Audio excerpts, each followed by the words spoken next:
नमस्कार दोस्तों, मैं निखिल आप लोग का स्वागत करता हूँ अपने आईएएस मोटिवेशन यूट्यूब चैनल पर। तो आज हम चैप्टर नंबर 6 पढ़ेंगे और सॉरी थोड़ा ये चैप्टर डिले हो गया क्योंकि तबीयत ठीक नहीं थी इसके लिए। तो चैप्टर का नाम है नए प्रश्न नए विचार। अनघा निकली सैर पर। अनघा नाम की एक लड़की है, वो एक सैर पर निकलती है। अनघा आज पहली बार अपने विद्यालय की ओर से सैर पर जा रही थी।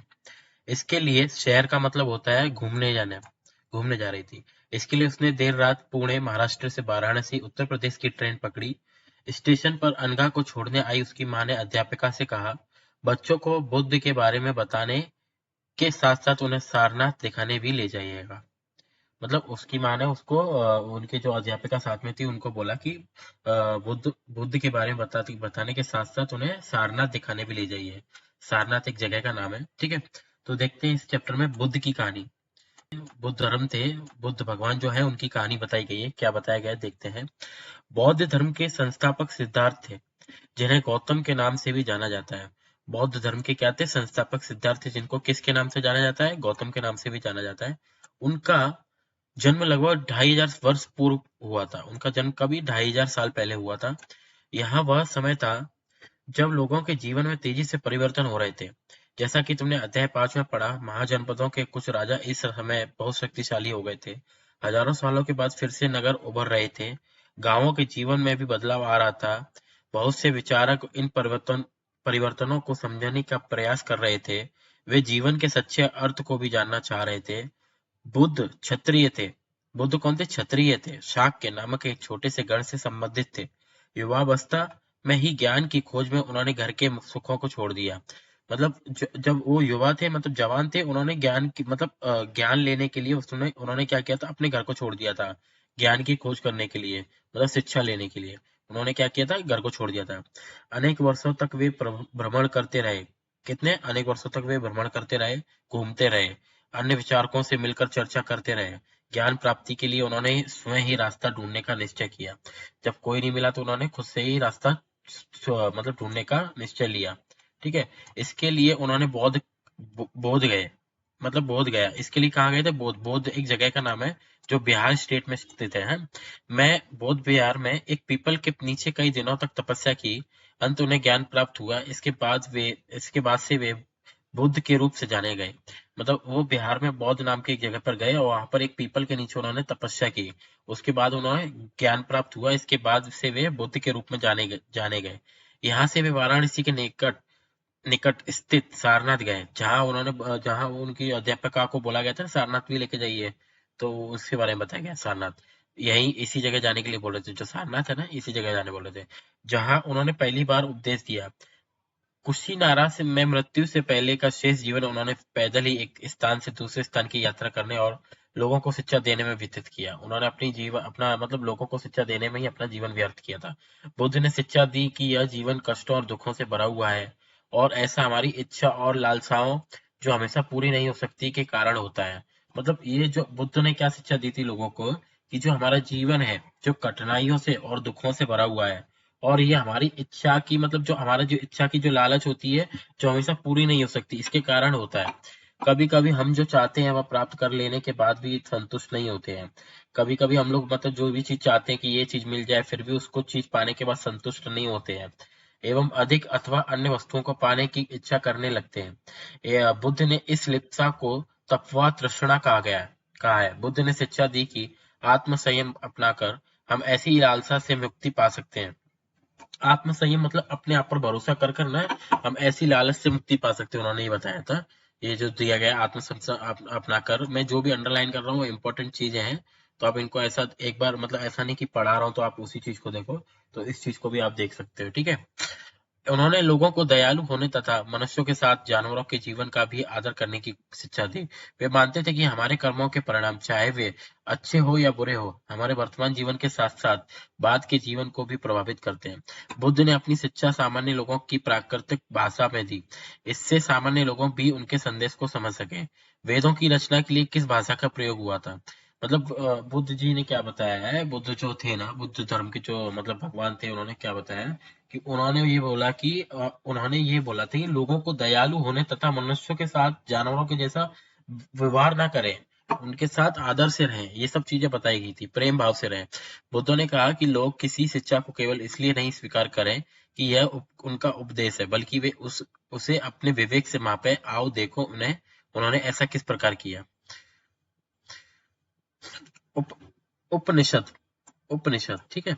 जिस समय बुद्ध उपदेश दे रहे थे, उसी समय या उससे भी थोड़ा पहले दूसरे अन्य चिंतक भी कठिन प्रश्नों का उत्तर ढूंढने का प्रयास कर रहे थे।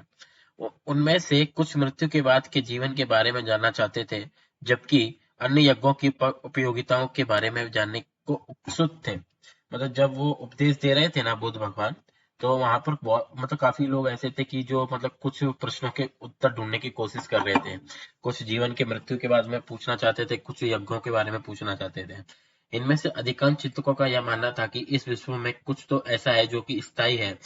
स्थायी मतलब जो है हमेशा के लिए, और जो मृत्यु के बाद भी बचा रहता है। समझ रहे हो? इन्होंने इसका वर्णन आत्मा तथा ब्रह्म अथवा सार्वभौम आत्मा के रूप में किया है। वे मानते हैं कि अतंत आत्मा तथा ब्रह्मा एक ही है।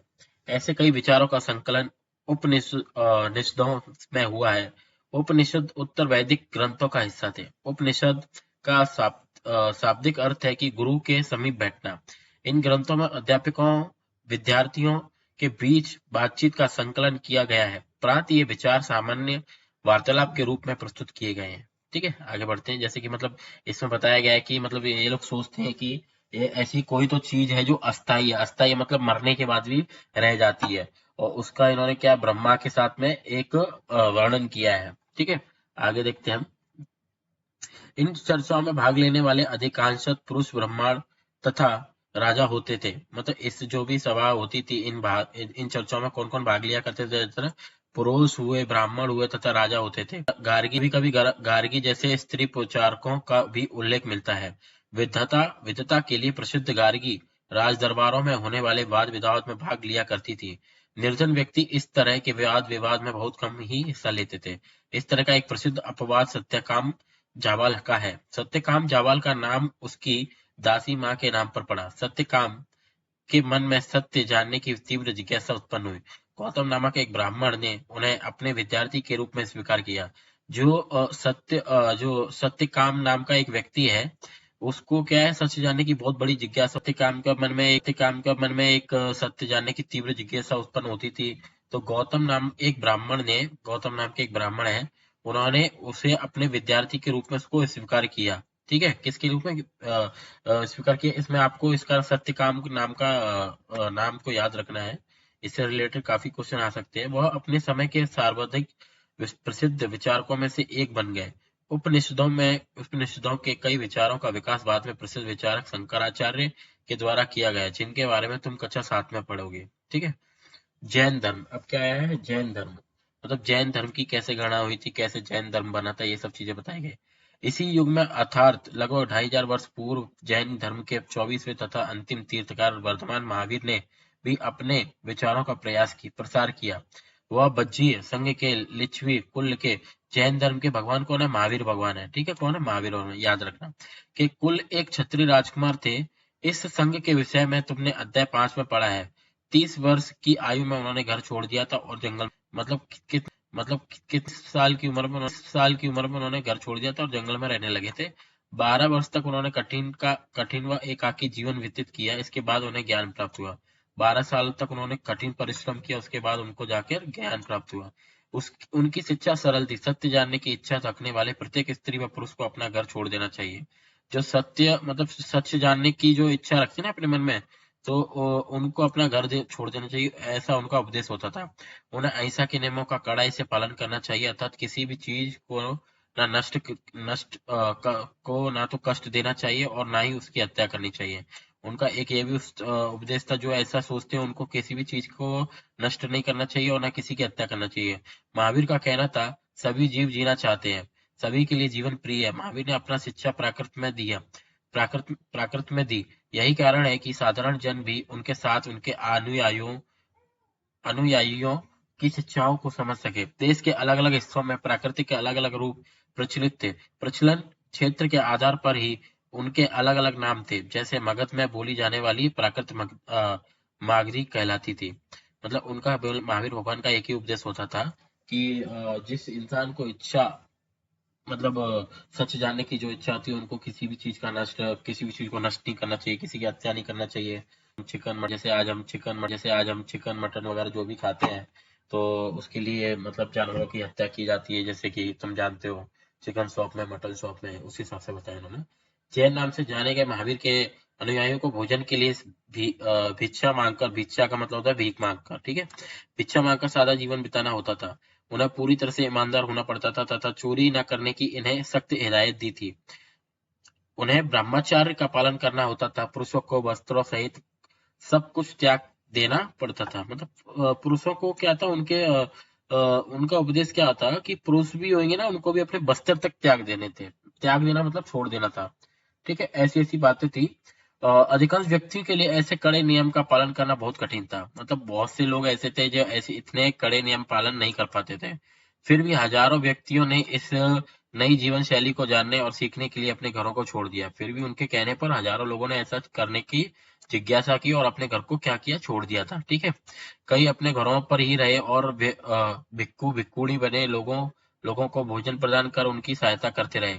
मतलब कई लोग ऐसे के लोग घर पर रहकर लोग दूसरों की सहायता करते थे, ऐसे लोग भी थे, ठीक है। मुख्य व्यापारियों ने जैन धर्म का समर्थन किया। जो व्यापारी लोग होते थे ना, तो व्यापारी लोगों ने सबसे ज्यादा जैन धर्म का समर्थन किया।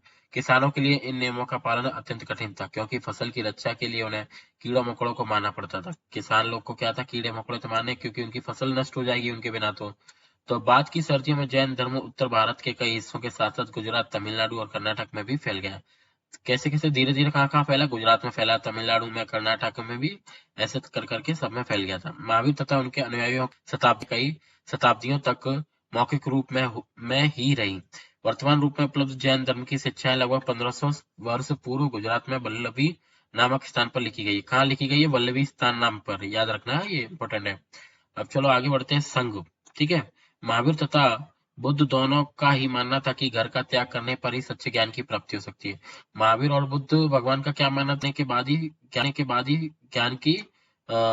की क्या हो सकती है, प्राप्ति हो सकती है। ऐसे लोगों के लिए उन्होंने संघ नामक बनाया, जहाँ घर का त्याग करने वाले लोग एक साथ रहा करते थे। संघ नामक मतलब क्या है? एक धर्मशाला का नाम है, जहाँ पर ऐसे लोग रहते थे जो अपना घर छोड़कर आते थे। संघ में रहने वाले बौद्ध भिक्षुओं के लिए बनाए गए नियम विनय पिटक नामक ग्रंथ में मिलते हैं। विनय पिटक से हमें पता चलता है कि संघ में पुरुषों और स्त्रियों के रहने की अलग अलग व्यवस्था थी। जो धर्मशाला थी उसमें पुरुष अलग रहते थे और स्त्री अलग रहते थे। सभी व्यक्ति संघ में प्रवेश ले सकते थे।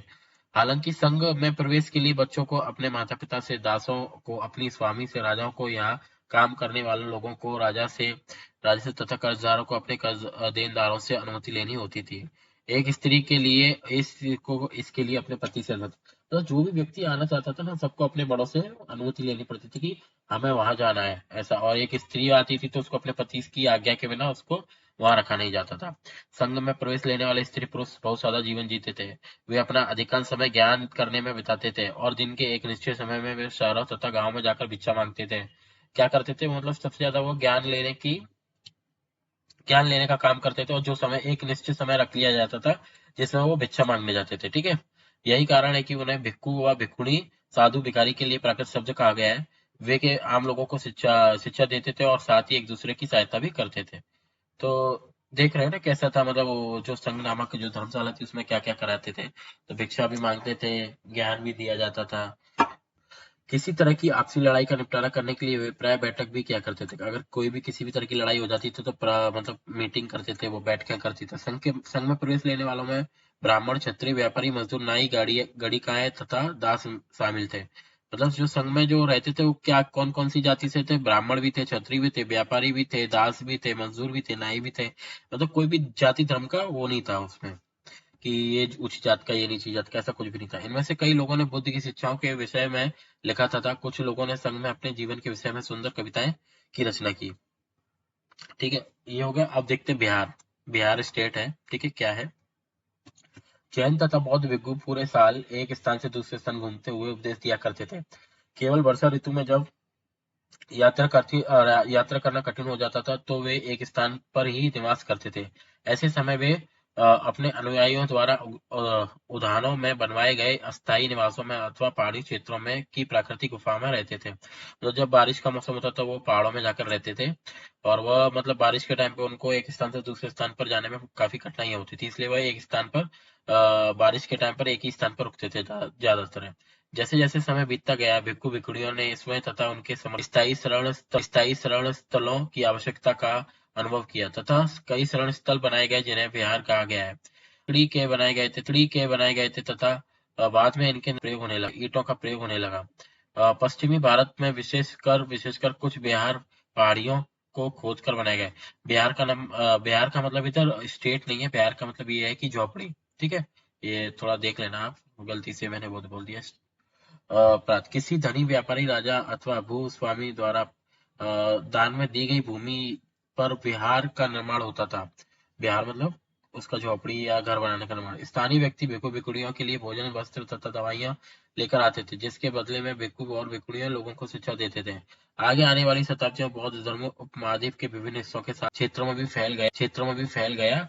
अध्याय 9 में तुम इसके बारे में अधिक ज्यादा पढ़ोगे। चैप्टर तो ये हमारा चैप्टर छठवां खत्म हो गया, जो एनसीईआरटी का हिस्ट्री का छठवां चैप्टर था।